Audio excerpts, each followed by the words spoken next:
शेतकरी बंधूंनो, येणाऱ्या खरीप हंगामामध्ये मका या महत्वाच्या पिकाचा आपण अंतर्भाव करणार असाल. मका या पिकाविषयी गेल्या 2-3 वर्षांमध्ये भरपूर मोठ्या प्रमाणात एरिया वाढतोय. एरिया वाढण्याचं कारण असं की एक शाश्वत उत्पादन देणारं पीक, जास्त रिस्क नसलेलं पीक, आणि तिसरं महत्वाचं कारण का ज्याला मागणी प्रचंड आहे. मागणी या अर्थाने प्रचंड आहे की खरं पाहिलं तर इथेनॉल निर्मितीमध्ये मक्याचा समावेश होणार या आशेपोटी जास्त करून मक्याची लागवड झाली. नंतर पोल्ट्री उद्योगामध्ये याचा मोठ्या प्रमाणात वापर होतोय. पशुखाद्यामध्ये याचा मोठ्या प्रमाणात वापर होतो, जो शाश्वत आहे आणि जो होतच राहील. परंतु तिसरी एक बाब जी आढळली की चारा म्हणून जर मक्याचं लागवड आपण केली, मक्याचं दाणे किंवा कणीस आपण उत्पादन नाही केलं आणि चारा म्हणून सायलेजमध्ये किंवा डायरेक्ट चारा म्हणून जर याचा उपयोग झाला तरी मोठ्या प्रमाणात 1 एकरचं जे उत्पादन आहे किंवा त्याचं इन्कम आहे ते शेतकऱ्यांना मिळतं. आणि या सगळ्याचा सारासार विचार करून मका हे पीक शाश्वत उत्पादन देणारं पीक आहे. भले याच्यातून आपण जास्त कमाई नाही करू शकत, परंतु शाश्वत उत्पादनासाठी याचा अंतर्भाव होणं गरजेचं आहे. आणि म्हणून गेल्या 2-3 वर्षांमध्ये महाराष्ट्रच नाही तर मध्य प्रदेश असेल, इतर राज्य असतील, राजस्थान असेल, कर्नाटक असेल, इथं मक्याचं क्षेत्र मोठ्या प्रमाणात वाढलं. मित्रांनो, आजच्या व्हिडिओच्या माध्यमातून मी तेजस कोल्हे आपल्या ॲग्रोस्टारच्या युट्यूब चॅनलमध्ये स्वागत करतो. अजूनही आपण ॲग्रोस्टारच्या युट्यूब चॅनलला सबस्क्राईब केलं नसेल तर सबस्क्राईब करायला विसरू नका. आणि आजच्या या व्हिडिओची मध्ये महत्वाची माहिती जाणून घ्या की जे मार्केटमध्ये किंवा आपल्या शेतकरी वर्गामध्ये चायनीज मक्का या लागवडी पद्धतीविषयीचं जे आकर्षण आहे, तर ही पद्धत नेमकी काय आहे आणि भारतीय पारंपरिक पद्धत किंवा चायनीज पद्धत या दोन्ही पद्धतीमधून आपण उत्पादनाचा मेळ कसा साधायचा आहे, तर या अनुषंगाने हा व्हिडिओ शेवटपर्यंत पाहणं फार गरजेचं आहे. आणि आपल्या याच्याविषयी काही प्रतिक्रिया असतील, काही कमेंट असतील, त्याही इथं नमूद करायला विसरू नका. मित्रांनो, मूळ मुद्दा, चायनीज मक्का प्रचलित का? तर तसं पाहिलं तर जगामध्ये जे देश आहेत जास्त मका उत्पादित करणारे, त्यामध्ये USA चा पहिला नंबर आहे, दुसरा नंबर ब्राझीलचा आहे आणि तिसरा नंबर चायनाचा आहे. मग चायनीज मक्काच का प्रचलित झाली, USA ची का पद्धती प्रचलित नाही झाली, हा पडलेला मला पहिला महत्वाचा प्रश्न. मित्रांनो, दुसरा विषय, भारताचं उत्पादनामध्ये किंवा एरियामध्ये जो नंबर लागतो तो 6वा नंबर लागतो. म्हणजे आपण मका उत्पादनात तसं पाहिलं तर फार मागे असं बिलकुल समजायचं कारण आहे. आपणही चांगल्या एरिया वाईज आपण चांगल्या रँकमध्ये. आता राहिला विषय उत्पादकतेचा, म्हणजे 1 एकर मका लागवडीनंतर किती उत्पादन यायला पाहिजे, या उत्पादकतेचा विषय येतो.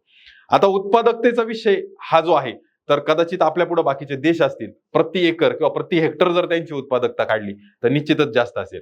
ती भारतात नाही. कारण का? तर पहिला गोष्ट म्हणजे मान्सूनवर आधारित आपली शेती, म्हणजे आपल्याकडे शाश्वत किंवा ज्याला काय म्हणतो ना, सेक्युअर्ड इरिगेशन आपल्याकडे नाही. जर आपण पाणी मुबलक मक्याला देऊ शकलो किंवा पाणी देण्याची शाश्वती ती 100% आपल्याकडे असेल तर निश्चितच आपण उत्पादन जास्त घेऊ शकतो. हा झाला पहिला भाग. म्हणजे काय, तर हवामानावर आधारित आपलं उत्पादन. दुसरं कारण आपलं उत्पादन कमी असण्याचं की आपल्याकडे जे लागवड यंत्र वगैरे तर ते पारंपरिक पद्धतीचे, म्हणजे एक तर आपण ट्रॅक्टर पेरणी यंत्राने करू शकतो, जे जनावर किंवा बैलांच्या पेरणी यंत्राने करू शकतो, आणि माणसांकडून करू शकतो. या 3 पैकी एका पद्धतीने करू शकतो. जर क्षेत्र मोठे आहे तर ट्रॅक्टर नक्कीच आपल्याला कमी कालावधीत पेरणी करून दे. परंतु परदेशामध्ये जर विचार केला किंवा अमेरिका, चायना सारख्या ठिकाणी जर विचार केला तर पेरणी यंत्र हे सेन्सॉर बेस्ड टेक्नॉलॉजीवर चालतात. सेन्सर म्हणजे आपल्याला माहिती आहे, जसं मोबाईलला आपण टच स्क्रीन आहे, बोट ठेवलं का ते सेन्स करतं, त्याच पद्धतीचे सेन्सर आहेत. आणि हे सेन्सर काय काम करतात, तर परदेशामध्ये ज्यावेळेस मक्याची पेरणी करतात त्यावेळेस ते सेन्सर ज्या ठिकाणी आपली जमीन जास्त न्यूट्रिशियस, म्हणजे ज्याला आपण काय म्हणतो ना, उत्पादन क्षमता ज्या ठिकाणी जमिनीची चांगली, तिथं जास्त बियाणं पेरतं. म्हणजे जर आपण समजा 1 स्क्वेअर फीट मध्ये भारतीय पारंपरिक पद्धतीने 6 मक्याची झाड किंवा ताट यायला पाहिजेत, आणि जर सेन्सर सांगतोय की या जमिनीची उत्पादकता जास्त आहे तर तिथं 6 ऐवजी 8 येतील. आणि जर सेन्सर सांगतोय की इथं मॉइश्चर चांगलं आहे किंवा पाण्याचं प्रमाण मुबलक आहे किंवा इथं पाणी टिकून राहतं तर तिथं 6 ऐवजी 8 येतील. तेच जर तो सेन्सर सांगतोय की इथं उत्पादकता कमी आहे, जमिनीमध्ये न्यूट्रिशन कमी आहे किंवा जमिनीमध्ये अन्न घटक कमी आहे, तर त्या सेन्सर आपल्याला सूचना देतोय आणि त्यानुसार तिथं 1 स्क्वेअर फीट मध्ये 6 झाडांऐवजी कदाचित 4 येतील. म्हणजे कुठं 8 करायची, कुठं 6 करायची, कुठं 4 करायची, हे सेन्सर मॅनेज करतोय. ते भारतात शक्य नाही.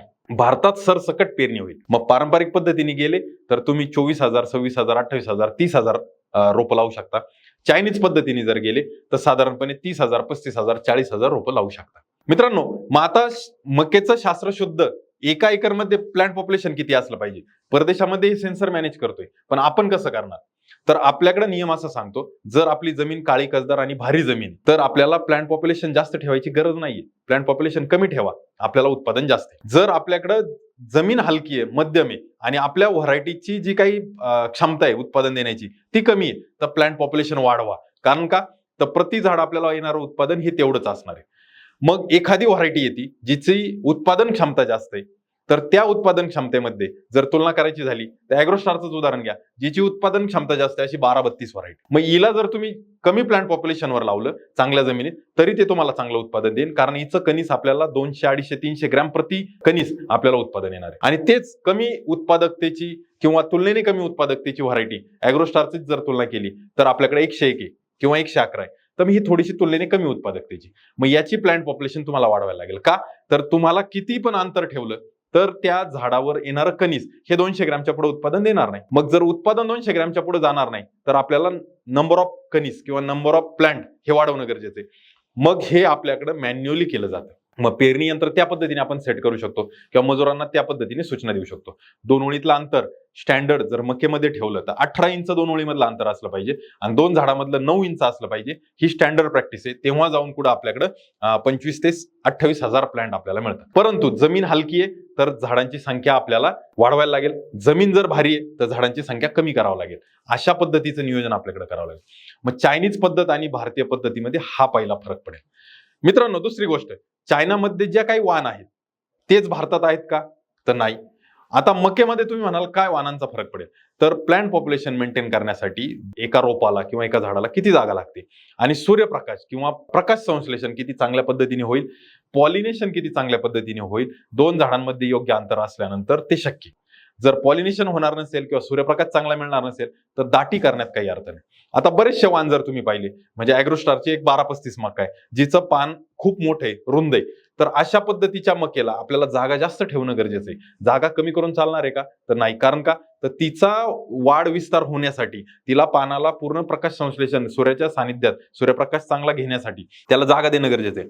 मग चायनीज पद्धतीमध्ये कदाचित 1235 काम करू शकणार नाही, पण तीच आपली 111 किंवा बाकीचे जे वाण आहेत ते करू शकतील.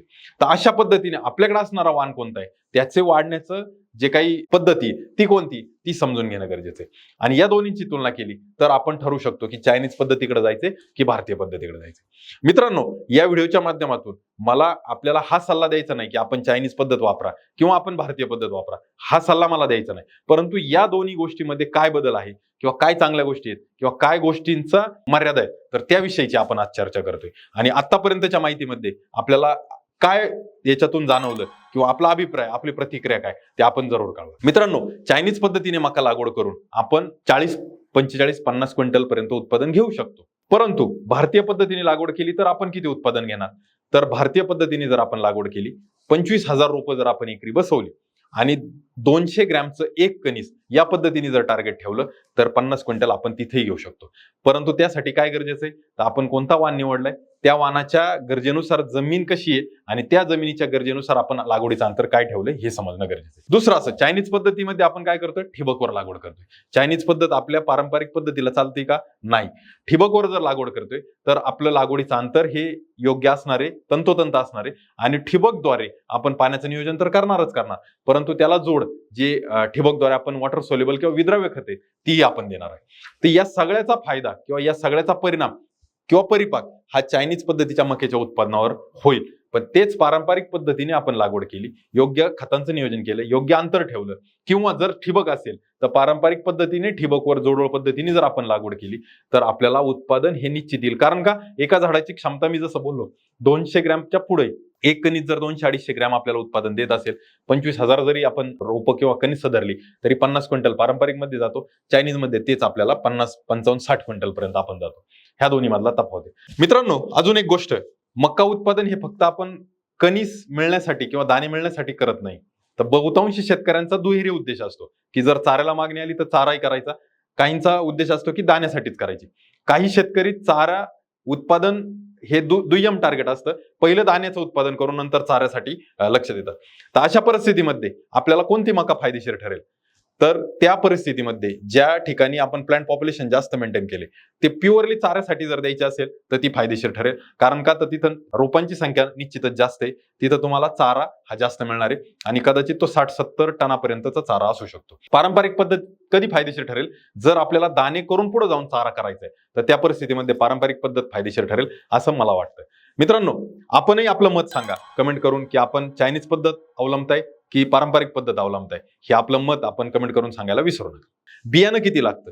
4 किलोचं पॅकिंग मक्केमध्ये 4 किलो, 3 किलो 600 ग्रॅम, काही कंपनी 4 किलो 200 ग्रॅम अशा पद्धतीचं बियाणं देतात. जे एक पॅकेट आहे ते अर्ध्या एकरसाठी आहे. पारंपरिक पद्धतीमध्ये जर तुम्ही त्यापेक्षा कमी पेरणी केली तर तुम्हाला प्लांट पॉप्युलेशन चांगले मिळणार नाही आणि मग तुमच्या उत्पादनावर त्याचा परिणाम होईल. किंवा जास्त करायला गेले तर तुमची जमीन खूप हलकी असेल तर ते तुम्हाला साध्य होईल, परंतु जमीन भारी असेल तर साध्य होणार नाही. कारण का तर ज्यावेळेस योग्य अंतर नाही राखलं, 2 झाडांमध्ये स्पर्धा होते, जी की चायनीज मध्ये आपल्याला आढळते. 2 झाडांमध्ये स्पर्धा होते. स्पर्धा झाल्याचा एक पॉझिटिव्ह फायदा काय की अन्न घटक किंवा जमिनीत असणारं पाणी किंवा जे काही त्यांना रिसोर्स मिळतोय, जे काही साधन सामग्री मिळते ती त्यांनी खेचण्याची स्पर्धा होते आणि त्या खेचण्याच्या स्पर्धेमधून कोणतीही गोष्ट वाया जात नाही, वेस्ट होत नाही, ती सगळी अपटेक केली जाते. हा चायनीज मक्का पद्धतीचा प्लस पॉईंट आहे. परंतु हे कधी शक्य आहे? जर मिळणारी साधन सामग्री मुबलक असेल तर शक्य. ते कसं? जर तुम्ही पाणी वेळच्यावेळी देताय, ठिबकने देताय, वेळच्यावेळी देऊ शकता म्हणून तिथं शक्य आहे. जर तुम्ही अन्नद्रव्य व्यवस्थापन, जे मक्का पेरणीपूर्वी अन्नद्रव्य व्यवस्थापन करणं गरजेचं आहे, मक्का पोटरीत आल्यानंतर करणं गरजेचं आहे आणि तुरा लागताना एकदा करणं गरजेचं आहे, हे जर तुम्ही नियोजन काटेकोरपणे केलं तर तिथेही शक्य आहे. परंतु जर तुम्ही पारंपरिक पद्धतीने जाताय आणि तुम्ही हे काटेकोर नियोजन करत नसाल तर तुम्हाला हा तफावत जाणवेल. मग ज्यावेळेस स्पर्धा होते, स्पर्धा होत असताना असणारी साधन सामग्री भरपूर असेल, मुबलक असेल, तर ती स्पर्धा चांगली होईल आणि झालेल्या चांगल्या स्पर्धेतून ज्याला निकोप स्पर्धा म्हणतो आपण, ती निकोप स्पर्धा होऊन आपल्याला उत्पादन चांगलं मिळेल. मग मित्रांनो, हा त्या मागचा उद्देश आहे. विषय असा आहे की आपल्याला कोणत्या मक्याच्या पद्धतीकडे, लागवडीकडे जायचं, तर आपल्याकडे असणारा वाण हे त्याच्यावर आपल्याला ठरवायला लागेल, आपल्याकडे असणारी जमीन कोणत्या पद्धतीची ते ठरवायला लागेल आणि आपल्याकडे ठिबकचं नियोजन आहे की पारंपरिक पद्धतीने आपण पाणी देणार आहे, या अनुषंगाने आपल्याला हे नियोजन करावं लागेल. मित्रांनो, चायनीज मका पद्धतीमध्ये अजून एक महत्वाची गोष्ट आहे की भारतामध्ये असणारं तणांचं प्रमाण, जमिनीमध्ये असणारं तणांचं प्रमाण आणि त्याच्यावर असणारा प्रभावी तणनाशकांचा उपयोग आणि परदेशामध्ये असणारं तणांचं प्रमाण आणि त्याचा परिणाम, तर यामध्येही खूप सारा बदल आहे. कारण का आपल्याकडं विभागानुसार वेगवेगळं वातावरण, विभागानुसार वेगवेगळ्या जमिनी आहेत आणि त्या जमिनीला अनुसरून आपल्याला तणनाशक निवडणं गरजेचं आहे. कारण का येणारं तण हे पीक, हवामान आणि जमिनीचा प्रकार या तिन्हीचा मेळ ठेवून तण येत असतं. मग आपल्याकडे असणारी जमीन कोणती आहे, आपल्याकडे असणारं पीक हे मका आहे आणि आपल्याकडे असणारं हवामान कोणतं आहे, म्हणजे रब्बी हंगाम किंवा खरीप हंगाम, या दोन्ही मधला फरक आहे. आणि त्या अनुषंगाने आपल्याला तणांचं प्रभावी नियंत्रण करणं गरजेचं आहे, जे की परदेशामध्ये काही अंशी थोडंसं चांगल्या पद्धतीने केलं जातं आणि असणारं तणांचं प्रमाण कमी. आपल्याकडे ते होत नाही. मग तणांची आणि पिकाची स्पर्धा झाली तर ती वेगळी स्पर्धा आणि परत आपण एका कोणत्या पद्धतीमध्ये किंवा जोडून बी लावले तर त्या रोपांची असणारी स्पर्धा, या दोन्हींचा विचार केला तर अशा ठिकाणी आपल्याला पेन्सिल पद्धतीचे स्टेम किंवा ज्याला आपण काय म्हणतो ना, कमकुवत स्टेम मिळू शकतं, ज्याला निकोप स्पर्धा आपण म्हणू शकतो. आणि ती स्पर्धा जर झाली तर त्या स्पर्धेमध्ये आपलं पीक मागे राहू शकतं, तर हाही धोका आपल्याला संभवतो. त्यामुळे या पद्धतीचा विचार करून किंवा या सगळ्या बाबींचा विचार करून आपल्याला आपली पद्धत ठरवायला लागेल. मित्रांनो, माझा तुम्हाला सल्ला आहे की जर आपल्याकडे क्षेत्र जास्त आहे, 2 एकर 3 एकर जर क्षेत्र असेल तर निश्चितच आपण 1 एकरवर चायनीज पद्धतीचे मक्याचं नियोजन आत्मसात करू शकतो. उर्वरित क्षेत्रामध्ये आपण पारंपरिक पद्धतीने जाऊ शकतो. पारंपरिक पद्धतीमध्ये आपण मक्यावर भरपूर सारे व्हिडिओ बनवले की ज्यामध्ये मक्याचं उत्पादन घेण्यासाठी जी काय पंचसूत्री, म्हणजे त्यामध्ये लागवडीचं किंवा बियाण्याची निवड, लागवडीचं अंतर, अन्नद्रव्याचं व्यवस्थापन, तण व्यवस्थापन आणि कीड रोग व्यवस्थापन, या सगळ्या गोष्टींचा जर व्यवस्थित विचार करून नियोजन जर आपण करू शकलो तर निश्चितच ती उत्पादन देणार आहे. मग आपल्याकडे क्षेत्र जास्त आहे, 2-3 एकर क्षेत्र आहे, तर 1 एकरवर चायनीज पद्धतीचे मका आणि उर्वरित क्षेत्रावर पारंपरिक परंतु शास्त्रशुद्ध पद्धतीचे मक्याचं नियोजन जर केलं तर निश्चितच आपल्याला येणारं उत्पादन हे शाश्वत असेल, चांगलं असेल आणि भरघोस असेल. त्या अनुषंगाने विचार करणं गरजेचं आहे. चायनीज पद्धतीच्या अति दाट लागवडीमध्ये आपल्याला अजून एक समस्या संभावते की जी गेल्या 2-3 वर्षापासून कदाचित काही मका उत्पादक शेतकऱ्यांना भेडसावते, ती म्हणजे मक्यावर येणारा करपा. मका हे पीक असं होतं की त्याला कुठल्याही प्रकारच्या बुरशीनाशकाची फवारण्याची गरज नव्हती. तेच काय की गेल्या 6-7 वर्षापूर्वी कोणत्याही कीटकनाशकाच्या पण फवारण्याची गरज नव्हती. परंतु जो काही फॉल आर्मीवर्मचा अटॅक आला किंवा ज्याला लष्करी आळी म्हणतो आपण ती आली. लष्करी आळीनंतर आपल्याला कीटकनाशकांच्या फवारण्या कराव्या लागल्या. मग आता गेल्या 2 वर्षापासून करपासारख्या रोगाच्याही समस्या संभवत आहे. म्हणजे आपल्याला फवारणीची गरज आहे. फवारणीची गरज आहे तर तो फवारा शास्त्रशुद्ध पद्धतीने चांगल्या रीतीने बसणं गरजेचं आहे. आणि तो फवारा चांगला बसायचा असेल तर आपल्या पिकाचं योग्य अंतर असणं गरजेचं आहे. तर याचाही आपल्याला विचार करणं गरजेचं आहे. आणि तो जर आपण केला तर नक्कीच आपल्याला उत्पादनामध्ये येणारे जे काही तोटे आहेत किंवा जे धोके आहेत तर ते संभवत नाही आणि आपण आपल्या उत्पादन हे शाश्वत पद्धतीने चांगल्या रीतीने घेऊ शकतो. मित्रांनो, व्हिडिओमधील माहिती आपल्याला कशी वाटली हे जरूर नमूद करा.